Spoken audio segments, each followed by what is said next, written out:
Hi guys, this is Cordy for BluefirePoker. In this video I'm going to be making a review of 6 tables of 100 NL on Ipoker. So before I start, I'll just bring across my stats for the session. So in the last video I played like a very aggressive style. So in this session I've still been quite loose aggressive, 29-22, 3-betting 11%, but certainly like less so than in the last session. It's only over a small sample of 600 hands, but I think it's just worth having a little look. So see it in profit for the session, and one went so flop and one showdown a good.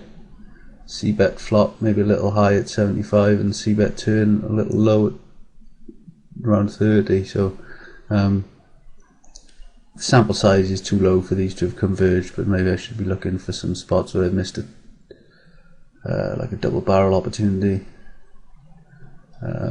Just take a look quickly at the positional stats. So like you can see, very loose on the button, 3-betting 10% from that position, and significantly tighter in most of the other positions. Okay, so let's get into the action then.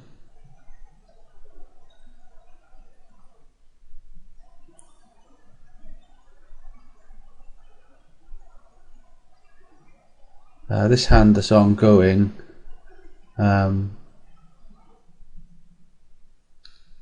five-handed, I've 3-bet bluffed the under the gun, so effectively this is like hijack versus cut off, because we're five-handed. On this flop, which is a good flop, I've decided to check back. Maybe getting called by worse sometimes, like pocket 8s, pocket 7s, but by checking back with obviously my showdown value plus my equity of the flush draw, I keep his a lot of his air hands in, which might decide a bluff later.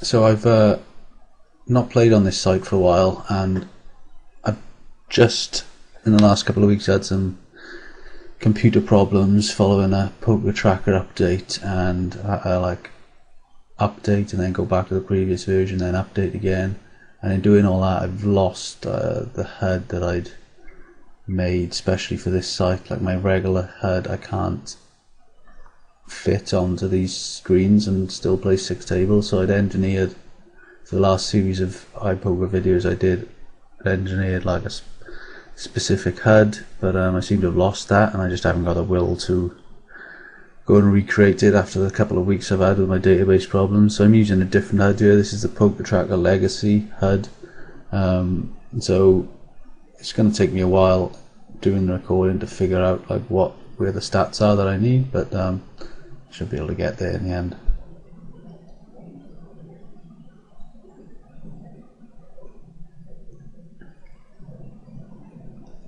So yeah, I decided to check back on the ace as well. I suppose betting there I may get 10s to fold, perhaps queens, but I think that's like just about it. I think, like, given that he's from early position, I think the ace is a reasonable card for his range. If he checks to me here, I'm probably just going to check it back and take my showdown value. And if he bets, like, given that he's called from out of position, I think that all of his hands have some sort of showdown value, so I don't think he's ever really bluffing here. And like, what I mean is a lot of his hands that are going to call out of position have made at least a pair on this relatively high board, and they're going to be like looking to check down rather than turning their hand into a bluff. Like the bottom of his range is going to be sort of pocket fours or something like that, and I suppose he may occasionally turn that into a bluff, but I think it's unlikely. So if he bets here, I think I'm just going to fold. Up on table 1. So I've opened pre-flop with 10s, and I've decided to c-bet this flop.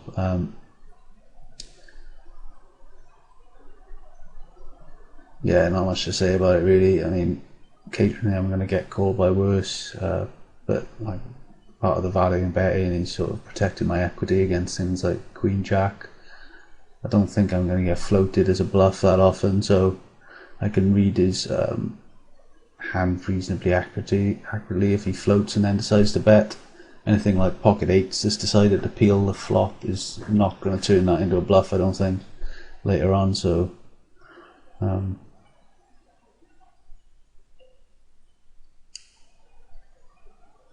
think it's probably a more straightforward way to play my hand. On table 2 I'm 3-betting 10s as a squeeze against the button open and a call from the small blind. Looking at his stats initially, 26-20, and assuming he's a reg. Without bringing up the pop-up, I don't know any more than that, and so typically I'm going to be taking a hand like this and 3-betting it, mostly with the intention of jamming over a 4-bet, assuming that he's got a reasonable number of 4-bet bluffs in his range. I'm going to be, whilst I'm never going to be fist pumping if called with my 5-bet, I'm going to be getting enough folds versus 4-bet bluffs that when you factor that in, I'm doing okay, I think. You know, if I'm going to be 3-bet bluffing in this spot with things like ace-2 suited and 8-6 suited, then I need to be doing it for value as well with hands like this.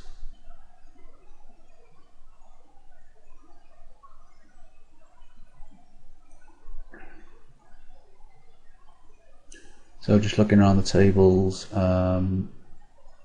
someone who looks like probably a fish here was only 7 hands on table 1. Table 2, this guy's going to be a fish playing 49-8.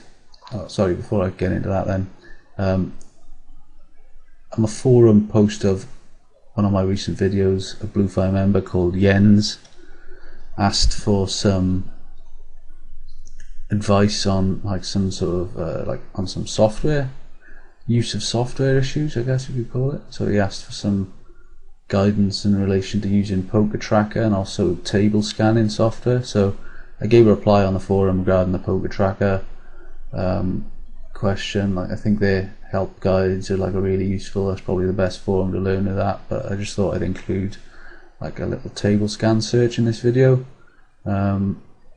So I've just dragged across my table scanning software here, and so I'll just try and commentate on what I'm doing in the recording. So like I've just brought up, clicked on database and shown how to select, and like if you have to delete or create a new database, how to select, make sure your table scan is reading from the correct database. I'm trying to do that while playing my hands as well. And then you just need to select the right poker site from the drop down box. You can like create various filters, by trying not to make it too complicated, and then basically when you hit scan, the software is going to scan within the poker lobby that you've got open. You've got the lobby there, it's going to scan all the players in the lobby, compare them against your database.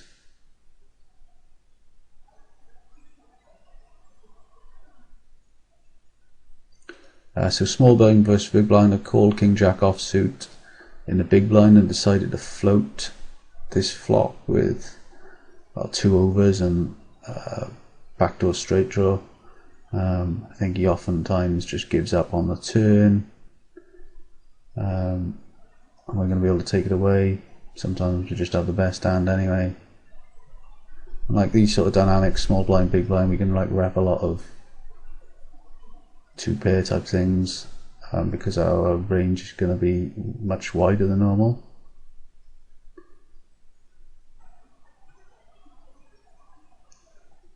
So I'm sort of jumping back and forth here between the table scanner and the actual play. Table 4 looks like a weaker player, but with a short stack, has donked into me on this board with backdoor flush draw, backdoor straight draw. So like if he was much deeper and he had like a high donk bet frequency, might be inclined just to raise this and just get him off some random stuff. But like, I suppose I have ace high, I'd showdown value, so calling's probably going to be better, especially against a short stack.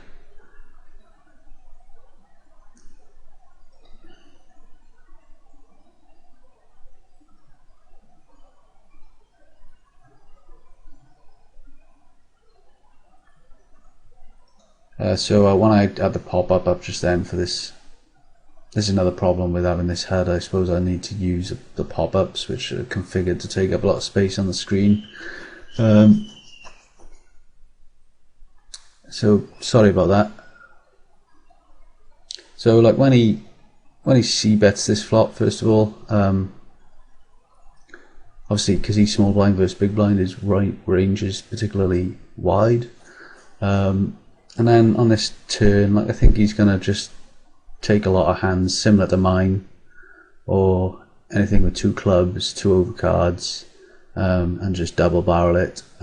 He may be double barreling an 8x or 10x, but like considering the vast spectrum of a typical small blind opener range there, 8x, 10x even is towards the top of those range of hands.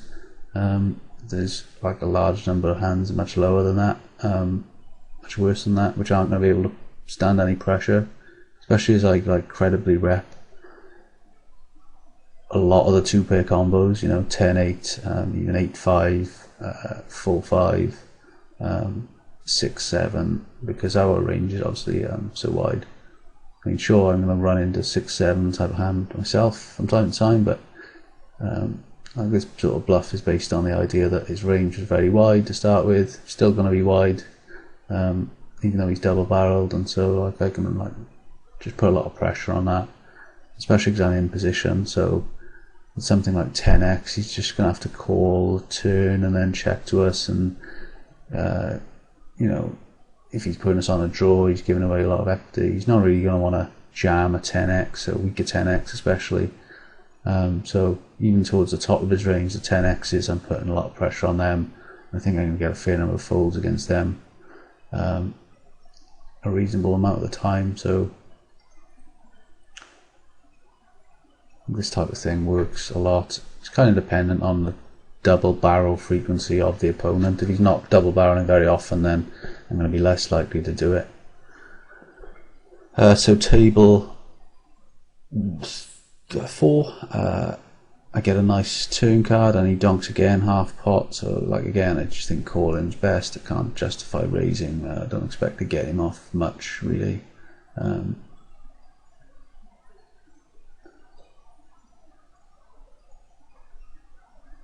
Yeah, if I miss the table scanner thing, and then I'll just drag it back, I think, in a minute.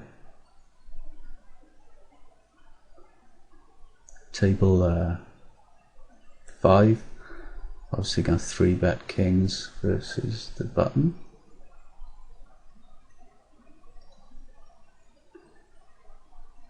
Just go back to table 4.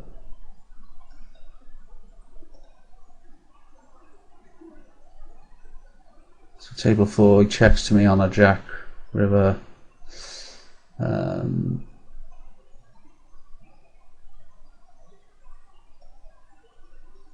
Also have ace high. I don't think I beat that much. Question is, can I like bluff him off for like a 9x or 6x?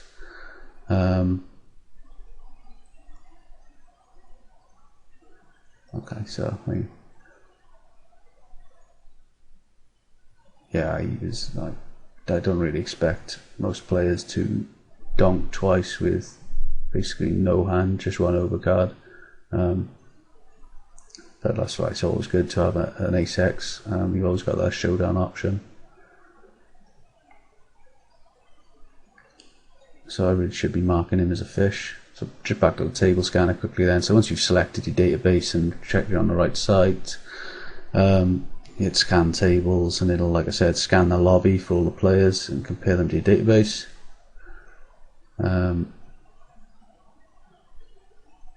So you can see there, I've selected for the highest VPIP numbers to be at the top of the search.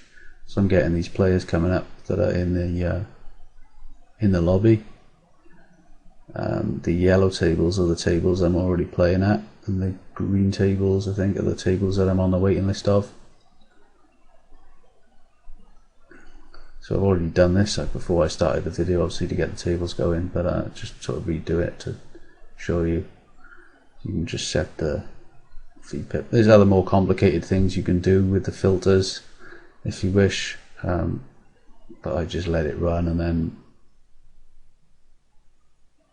set the VPIP column for the greatest number to be at the top.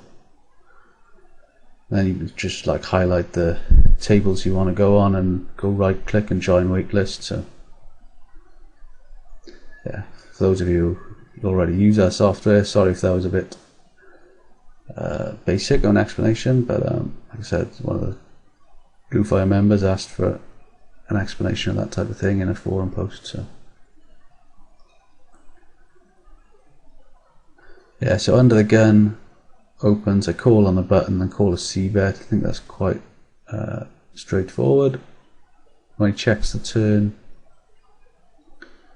I think we can pretty much rule out the jack X's from his range now. It's fairly reasonable that he's going to check call the turn with something like, you know, aces through, say, pocket nines, pocket eights, something like that. But that being said, I think in this sort of spot, you know, checking back is fine, but also just like protecting our equity against all of his overcards to our pocket sevens. There's some value in that for us. So checking back's fine and could be considered standard, but I think betting's fine too. As long as our bet's not too big, you know, we don't want to be betting $12 and just like giving that extra 4 to pocket aces. There's just no need for that. Like, bet half the pot, and you still get a lot of his non-paired hands to fold and give us the protection that we want.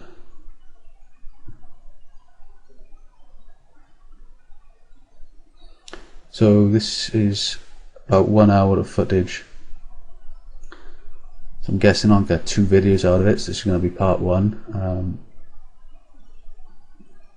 Yeah, I don't know, see how it goes. Might make 3 videos. So when I opened these tables, I didn't realise this was, one of these was a capped table, capped at 50 big blinds. So it takes me a while to figure that out, so you'll see me going back and forth into the cashier to try and top up from time to time, I think. Reasonable hand in a small blind against a button opener who is a short stack. So I decided 3-bet bluff, and I'm not going to make it, I don't need to make it very big because he doesn't have the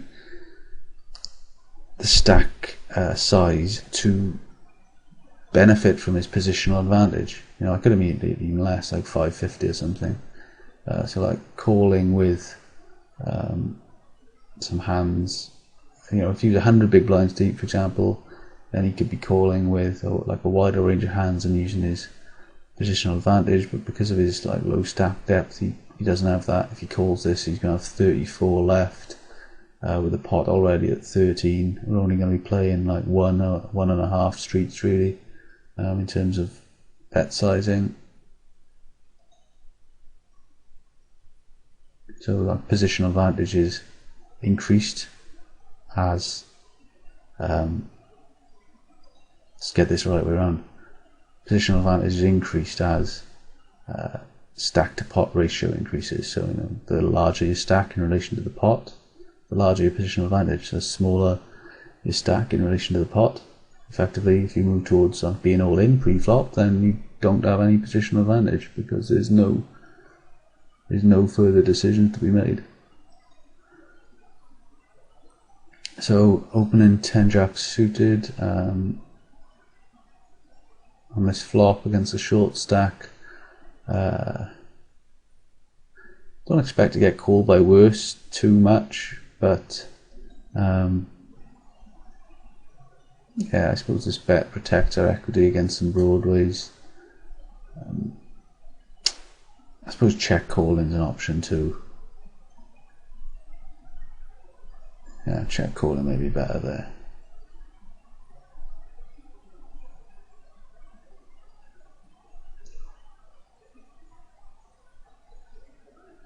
When he checks back the turn, it's hard to say really. I mean, like, yeah, you can definitely be checking back an ace. I think like king queen will have bet. Anything that he called the flop with, such as like pocket sevens, probably not going to be doing this. But he's like made it so small, and sort of, I suppose it does scream of an ace really.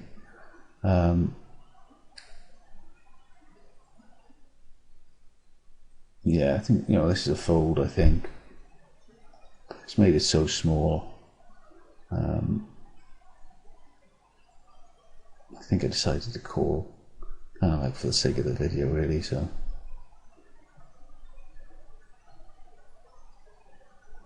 Table 6 I've called from a small blind versus under the gun +1.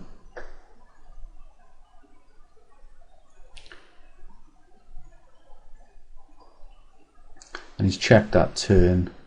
I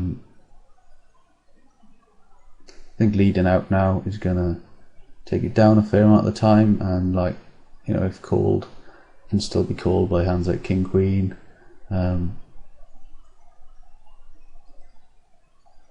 Which he might not necessarily turn into a bluff on the river.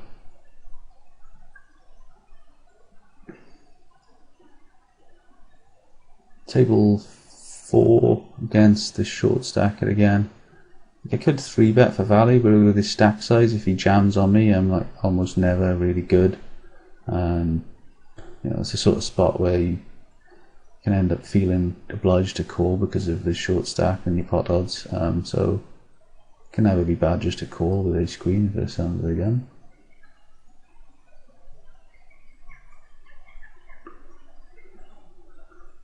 Table 1, I think I decided to make a 3-bet bluff. So because I'm out of position, I'm making it a bit larger than normal. And I get a lot of credit a lot of the times. When I called, and also I have decent equity. When called, he's often going to be doing it with something like pocket eights. It's often just going to be giving up on a lot of flops. So table 4. So we've been 3-bet small by the very short stack fish there. So I decided to call. It's checked round. I think if this gets checked round again, I should probably take a stab.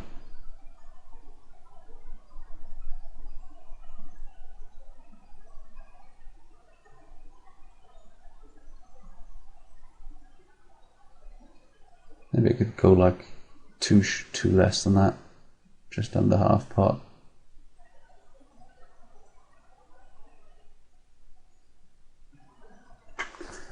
Don't know what he can have had really. It's not that, be anything I suppose.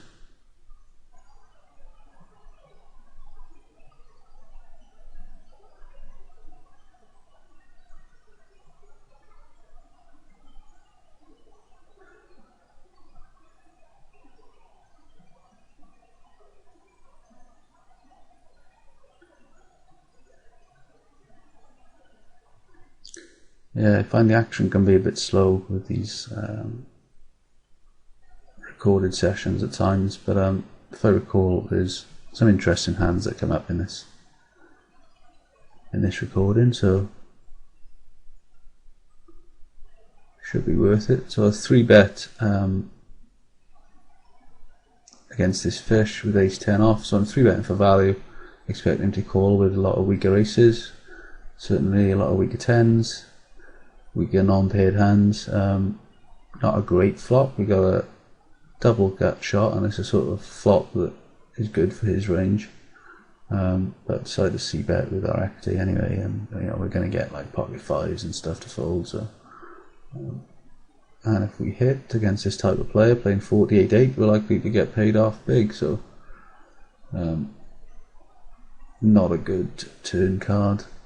There's a lot of 9x in his flop calling range. I don't think we're going to get him to fold anything if we continue to barrel really that called the flop.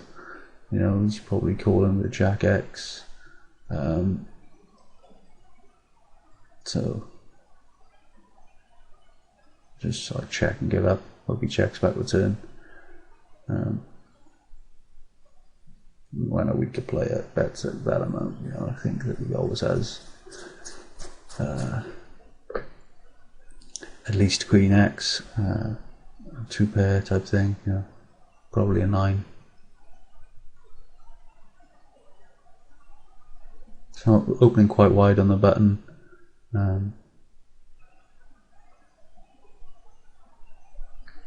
Which is fine, so long as the blinds aren't playing back too often.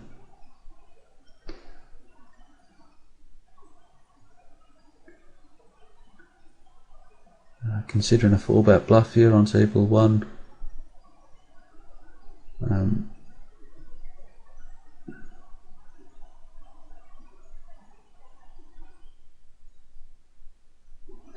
Yeah, factors to consider there would be his 3-bet tendency from the small blind. So the larger the better if we want to make a 3-bet bluff, and his full versus 4-bet number. So I don't have those on this HUD, but I have them on the pop-up. But just from what I can see, a 3-bet number is 6 overall, slightly less than average. So from that we can infer 3-betting slightly tighter than average. If his 3-bet average number was 10, let's say, then going to be more of a candidate to 4-bet bluff.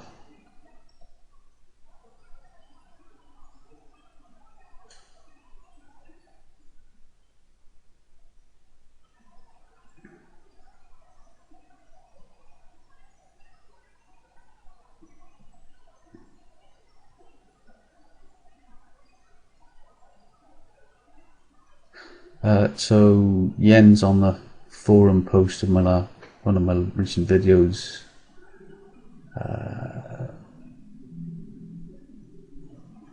mentioned something about the sort of merits of Poker Tracker versus Holder Manager. Like, I've used both. I think both are great. It's just Poker Tracker is what I'm using at the moment. I'm used to the HUD that I've got and the stats that I use.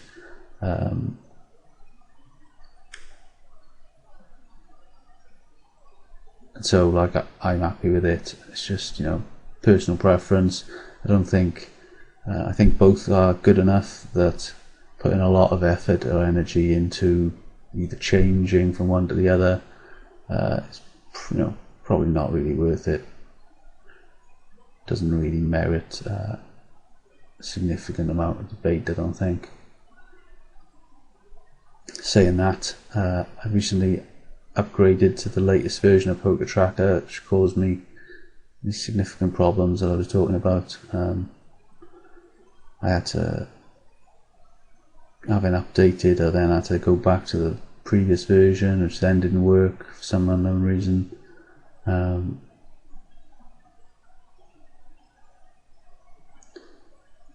Yeah, it's quite annoying. They seem to bring out these updates which then end up causing you more problems than you had before the update. Which, when you're playing out full-time poker, can be like a serious problem. But they have got a lot of good things about them, like their input speeds. I noticed are really good. Depends on your computer specs, obviously.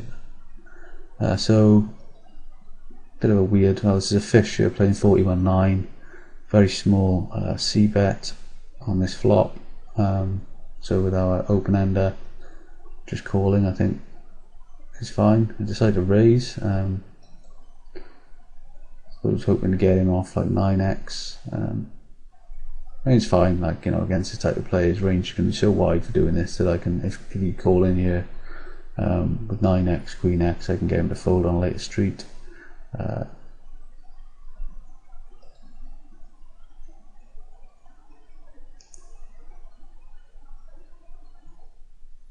just jump back to table 3 a sec.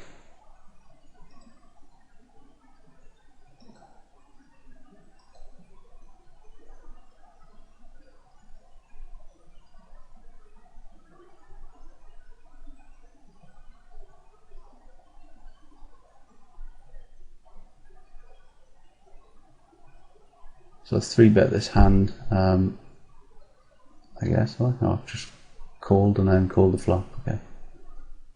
Yeah, I mean, calling or 3-betting is fine. Like with 3-betting, it's like really frustrating if you get 4-bet from a guy who's not 4-bet bluffing you that much, and you have to fold your hand that's like way ahead of his cut-off opening range. But on the other hand, 3-betting it, like his calling range out of position sometimes, if he's a bit loose, can include some weaker aces and weaker jacks, so it can be not, you know, you can end up getting some nice value that way. But obviously calling is always going to be okay. With calling also, you know, you can induce like a 3-bet squeeze from weaker hands from the blinds. So there's always that to consider. You lose that value by 3-betting it. So on this flop, I'm still ahead of his range. I'm in position, so I can call like backdoor flush draw, backdoor straight draw.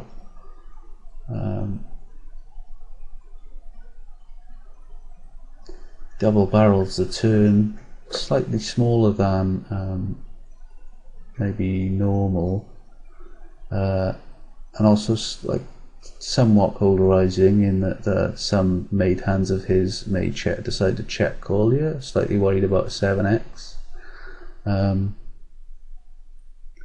So yeah, this like bluff is made on the basis of bet sizing and board texture, you know. So I'm repping 7x by doing this.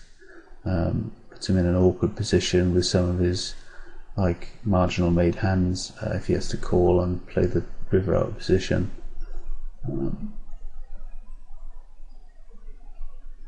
Lots of good things can happen when I play the hand that way. Like, you know, I can pink at a jack on the river and get paid off by pocket tens, that type of thing. So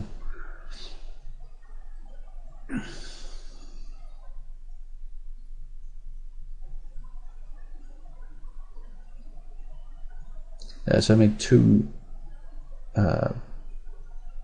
turn bluff raises versus double barrel in this video so far. Like, just think, oftentimes it's a just really profitable play against people who are double barreling too often.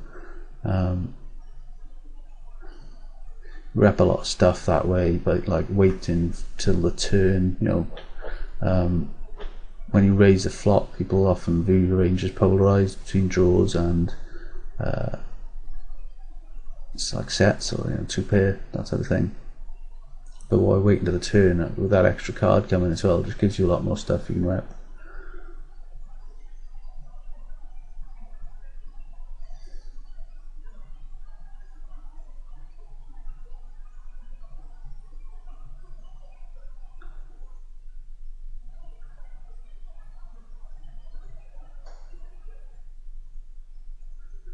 So yeah, just labeling some of these weaker players as fish. Some people label as green, and I label as blue, I suppose, for the sea, I guess. As good a reason as any.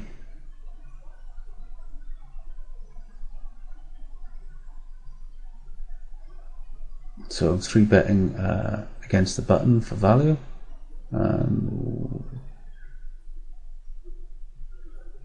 Like I said with the tens hand earlier, oftentimes we're going to be getting 4-bet bluffed.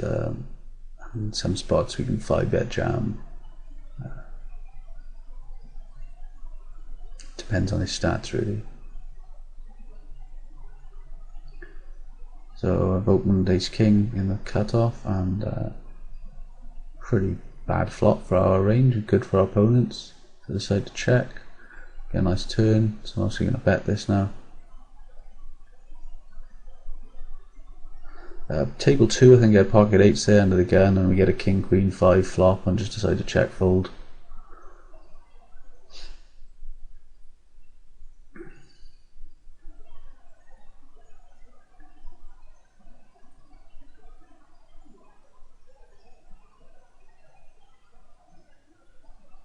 Ace queen king suited, table 6. I'm going to be 3-betting for value.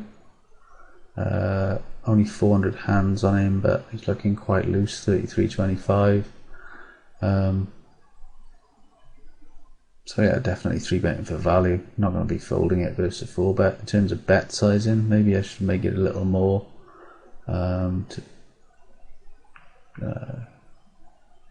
Compensate for the fact I'm out of position. So I want to, similar to what I was talking about earlier, when I'm out of position I want to decrease the stack to pot ratio, and so I do that by making my 3-bets a little larger when out of position. Similarly, like the standard, I may make my 3-bets in position a little smaller by retaining the stack to pot ratio as large as possible because I'm in position. Table 2, I've called an under the gun open, and this fish is donked 3-way.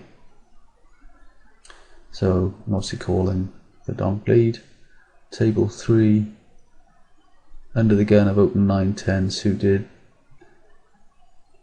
A little bit loose perhaps, and we get a nice flop versus big blind.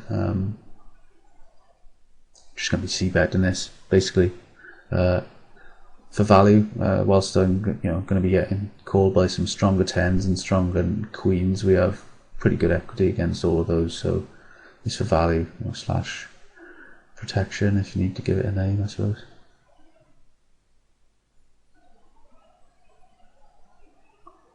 Nice flop on table 6.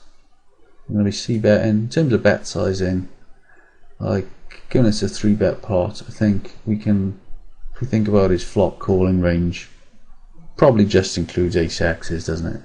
Obviously 7 X's too, but I think like a lot of the time he's going to be folding under pairs. If he's slow played something like kings or queens pre-flop, he might decide to peel one partly out of frustration. But when we know that about his flop calling range, then we can use that to determine the best bet size. So like I'd say typically here, rather than betting something close to half pot like 10, given that his calling range is ace X, I think he's just going to be calling an ace X almost whatever we bet, so whether we bet 10 or 16, so therefore we should be betting closer to 16 in this case. Can be a bit transparent, but at 100 NL these are sort of things that we can definitely get away with. So similarly, were we bluffing with something like king queen suited that we've raised out of position, we should be making our bet smaller on this flop because we're getting like the same effect.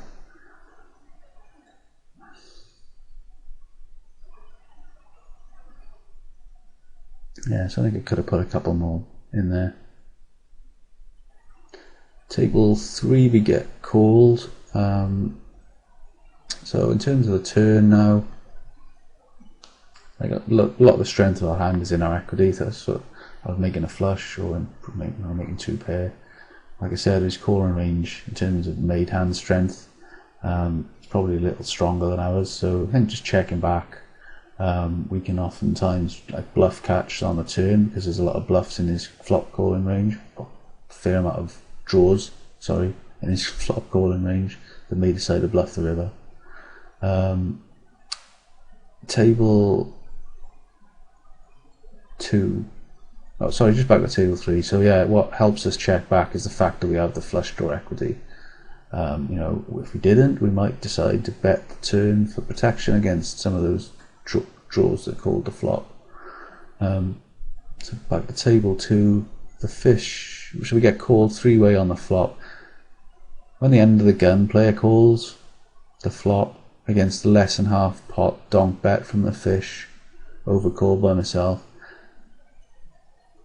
I think he's going to raise anything stronger than 9s, to be honest with you. Like 10x, I think he should be trying to get value out of the fish with 10x. So, you know, I put him on like any overcards or an ace-x or flush draw or something weaker than 9s, basically. So when the fish bets to us, tend to sort of remove some 10x's from his range, a lot of the 10x's from the fish's range. I feel I can get value against the fish by betting, and I feel like I might not be getting value against the reg by betting, but I'm going to get a lot of folds from his hands that have decent equity.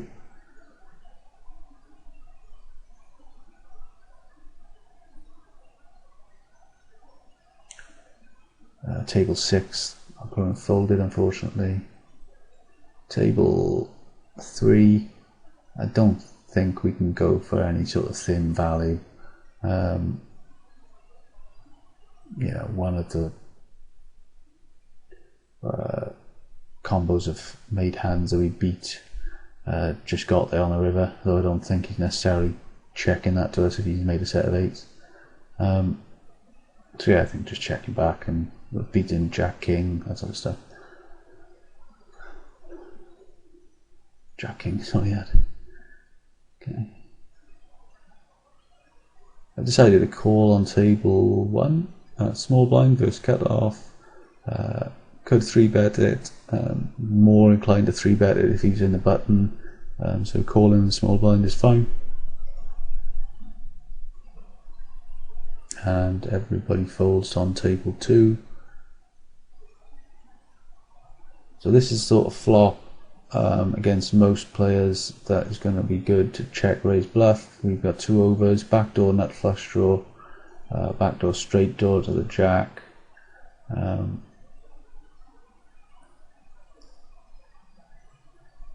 Yeah, just a lot of good things can happen. Basically, that's not a good thing though. So yeah, that's a pretty bad turn, isn't it?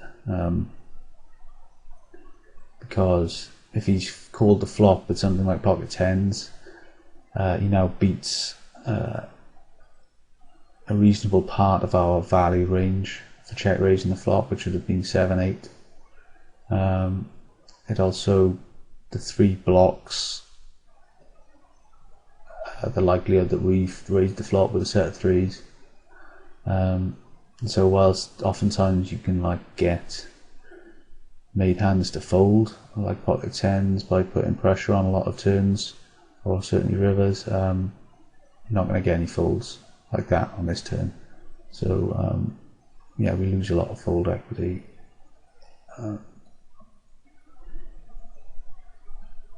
Basically one of the few turns in which we're just completely content to give up. You can still be ahead, of course. You can like have something like 9-8 or a weaker flush draw, but we can check it down and be best with. So we get a nice river, and yeah, I think we can bet for value. I think a lot of times anything stronger on his part will have bet the turn, though not always, of course. May have checked back the full house or something like that, or pocket aces. But like, I think by betting, you know, we get some calls from 8x, pocket 9s, pocket 10s, pocket 7s even, jack, queen of clubs, that type of thing.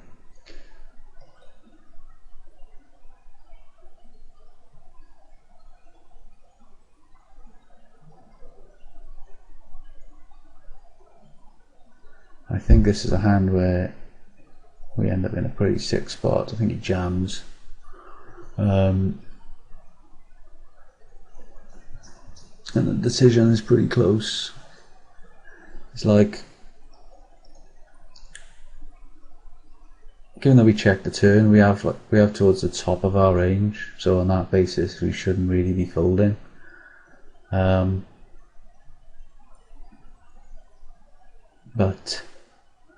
on the other hand, it's quite rare that he lands at the river with something that he decides to turn into a bluff, I think. You know, like 9-10's got there. He could have checked back, full house on the turn. He could have checked back pocket jacks, although we block that. There's only one combo of it.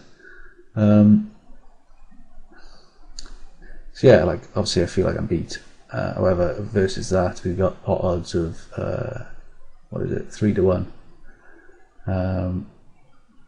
and you know, occasionally he may view us as just be trying to bluff the overcard on the river, and he's got 5-6 or king queen of clubs and decides to turn it into a bluff.